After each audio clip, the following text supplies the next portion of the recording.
Hello and welcome to Oh the Horror.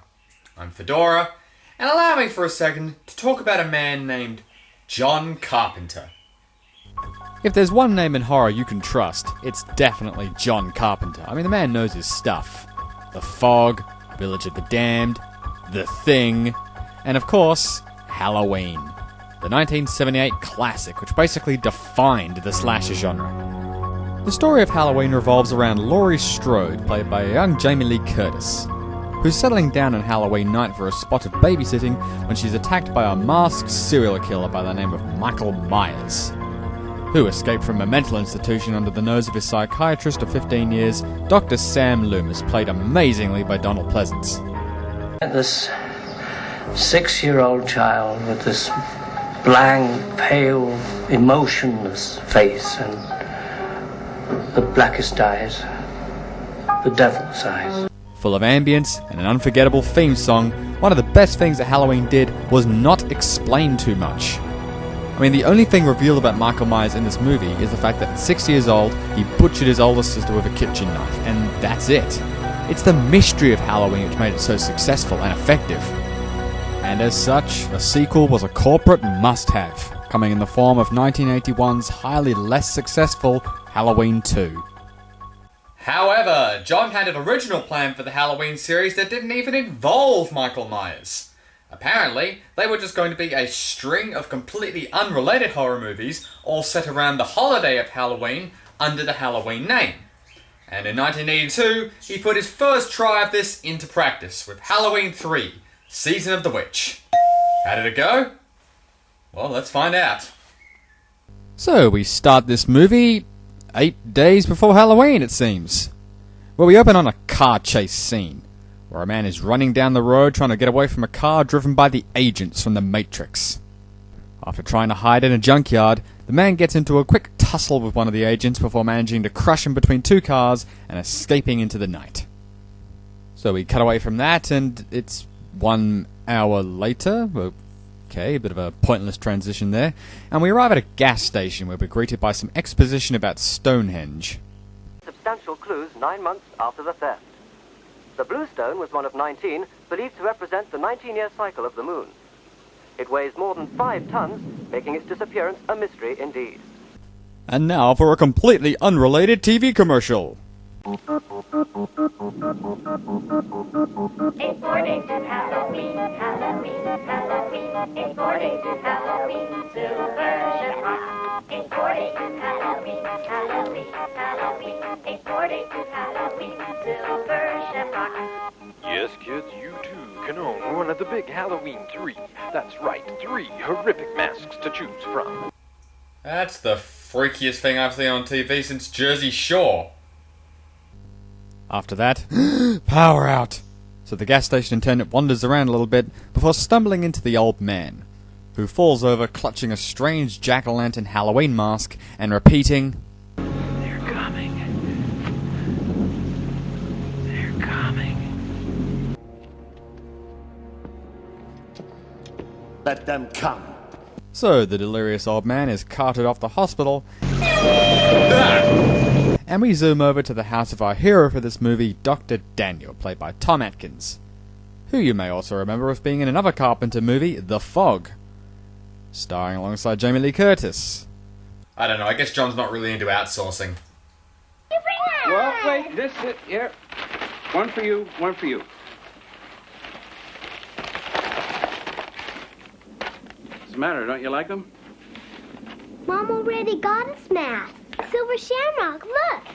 I don't know, do kids really care about brand names? As for his ex-wife, well, I'll let her dialogue do the talking. Oh, I'm sorry, it's bad timing. I'm used to it. Nice try. Drinking and doctoring, great combination. Jesus Christ, you've had 1 minute of screen time and already I want to start drinking. Mercifully, Dr. Dan is called up by the hospital he works at, because apparently he's the only doctor in town, and the crazy old man has arrived and needs treatment. But then the Silver Shamrock ad comes on again.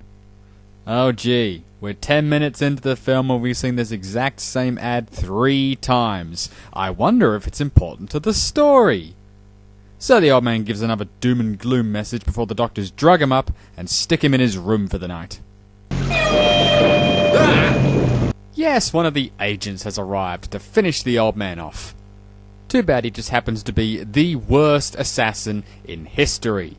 Walking through brightly lit halls, killing his victims in needlessly gruesome and obviously non-accidental ways, leaving witnesses alive. But I'll tell you this, I'm pretty sure he's not going to be caught.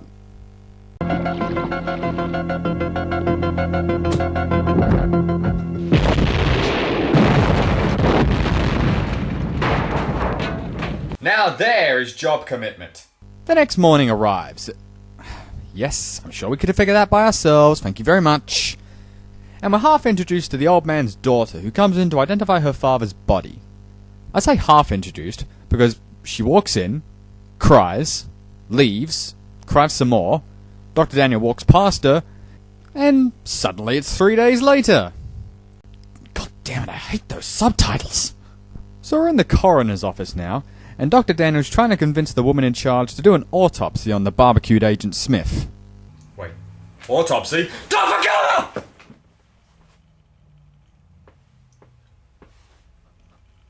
No nipple clamp sex scenes? Ah, thank God. Well, this movie is already 1 point over Jason X. So now we're in a bar, and fuck off, your job is meaningless. So while Dr. Dan wallows himself in booze and enjoys movies far better than this one, we get ad number 4 before the old man's daughter walks in. Hello. My name's Ellie Grimbridge. I know. Dan Chalice. I know. I came here to warn you. You know this movie is going to bomb in the box office. I know. So after hearing the weird circumstances of her father's death, Ellie takes Dr. Dan to her dad's old toy store, where after some sleuthing, they deduce that whatever reason he was killed started at the Silver Shamrock mask factory. Oh, what a shocker. So naturally, they decide to investigate. But not before Dr. Dan has to lie to his ball-breaking ex-wife to get out of his assigned take kids trick-or-treating duties. Linda, I can't get out of it. I'm really sorry. Just a bunch of doctors talking about boring stuff. Linda, take it easy. I'll be back to take them trick-or-treating, I promise. I'll call... No, I can't remember the name of the hotel. I'll call you Monday. Well, I suppose you couldn't exactly tell her the truth, otherwise it would have sounded a bit like this. I'm heading off to the country with a 6-pack of beer and a girl half my age. See you in 2 days, bitch! Woohoo! After a while of driving, exactly how long I'm not too sure, because it seems I've really hurt the feelings of those subtitles that tell the time, Dr. Dan and Ellie arrive in Santa Mira, home of the Silver Shamrock mask factory, and apparently the ominous staring society of America. I feel like a goldfish. But it's not just the creepy people watching them, as there are security cameras plastered over every frickin' inch of the town. Feeling a little insecure by this, the two decide to rent a room for the night at the local inn while trying to gather some information.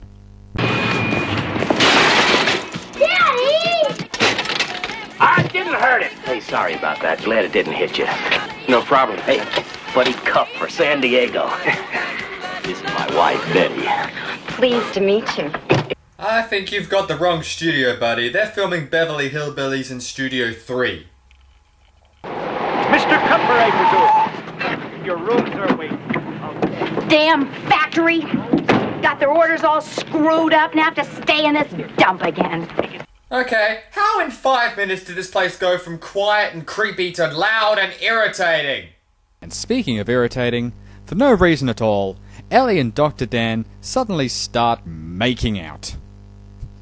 You know, it's almost as if Tom Atkins refuses to be in a John Carpenter film unless he gets to make nookie with girls he looks old enough to have fathered.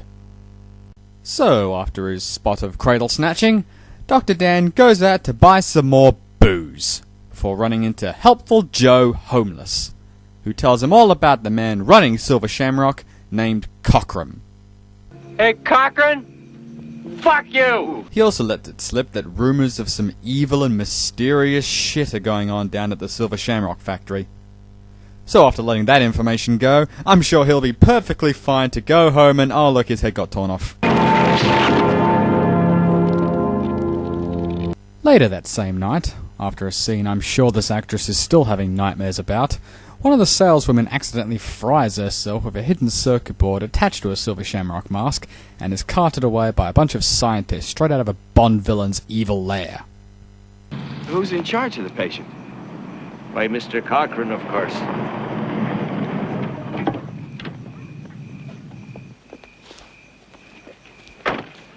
Mr. Cochran, good to see you, sir. Ah, good evening, Mr. Rafferty. I am the villain. Ha-ha. So after showing up for literally 30 seconds, Cochran just sort of leaves. Short but pointless. So the next morning arrives. Ah, look who's back. And our heroes, along with the meat and potatoes family we saw earlier, are given a guided tour of the infamous mask factory and walk past a suspicious-looking door marked Final Processing, no admittance. So obviously they fully intend to respect the company policy and... Yeah, like shit, you know there's gonna be busting in there.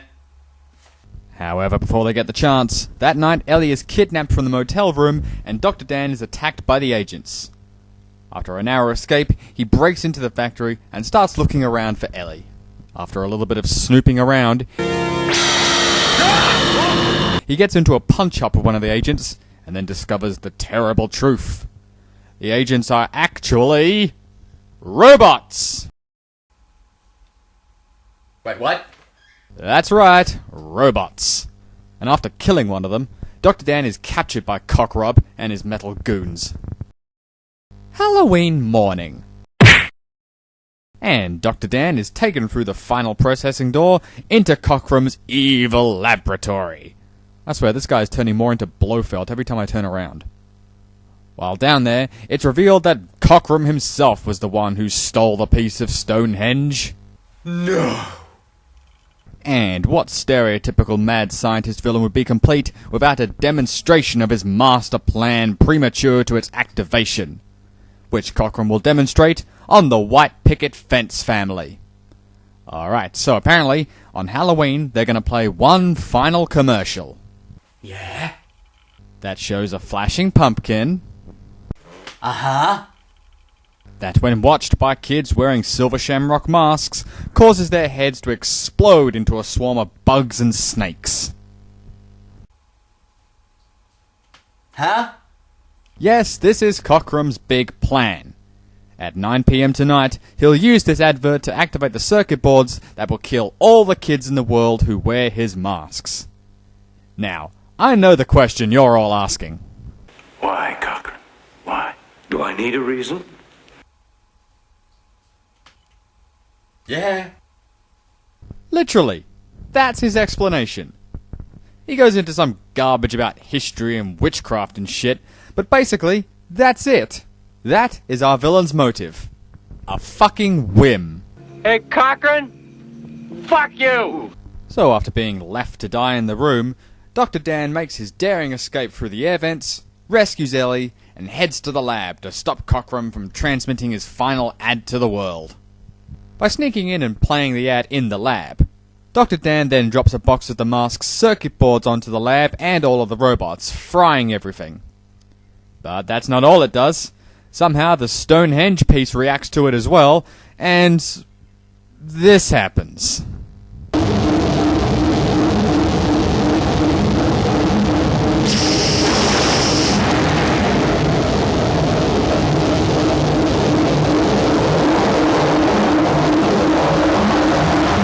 And it's by this point that I've completely run out of confused noises to make. So, I'm just going to assume that Cochran's an alien, that light was him being beamed back to his home planet, and just do this.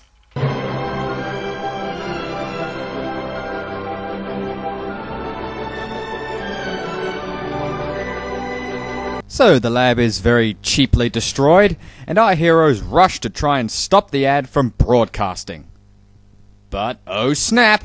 It turns out Ellie is a robot as well! You're a fembot! No shit, Sherlock. And she tries to kill Dr. Dan like 4 times, but he gets away, and arrives at the gas station where he calls the broadcasting station, pleading them to take the ad down. Which, astonishingly, they do! becomes all jack-o'-lanterns. The third commercial, it's still on, please. Take off the third channel, it's still running. Stop it, please, for God's sake, please stop it. There's no more time. You've got to, please, stop it now, turn it off. Turn it off. Stop it. Stop it. Stop it. Stop it. Stop it. Stop it. Stop it.